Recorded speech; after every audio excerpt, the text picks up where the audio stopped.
नमस्कार मंडळी, स्वागत आहे तुमचं माझ्या चॅनलमध्ये मुक्ताज किचन आणि ब्लॉग. चला आज बनवूया मस्त देसी टाईपमध्ये फ्राईड राईस. इथे मी शेंगदाणे तेलामध्ये तळून घेतले, त्याच तेलामध्ये फोडणी दिली. जिरे, मोहरी, ठेचलेला लसूण, कढीपत्ता आणि नंतर भाज्या घेतल्या, आपल्या आवडीनुसार घ्यायच्या. मी इथे बीन्स, कांदा आणि गाजर घेतले. तुम्ही शिमला मिरची वगैरे ॲड केली तरीसुद्धा चालेल.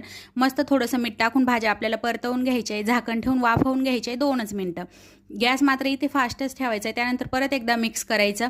आणि इथे मी जो मसाला ॲड केला आहे ती मिक्स चटणी आहे. यामध्ये मी हावरी, शेंगदाणे, जवस आणि खोबरं टाकले. तुम्ही तुमच्या आवडीनुसार कोणती चटणी इथे ॲड करू शकता. त्यानंतर मस्त व्हाईट भात रात्रीचा उरलेला असेल तरीसुद्धा चालेल किंवा तुम्ही ताजा बनवलेला असला तरीसुद्धा चालेल. मस्त भात टाकून मिक्स करायचं आहे. 2च मिनटं आपल्याला परतवायचं आहे. वरून मस्त तळलेले शेंगदाणे आणि मस्त बारीक कापलेली कोथिंबीर टाकायची. अगदी अप्रतिम अशी टेस्ट लागते. नक्की ट्राय करून बघा आणि मला कमेंट करून सांगा कसा झाला ते. आणि चॅनलला लाईक, शेअर, सबस्क्राईब करा. बाय.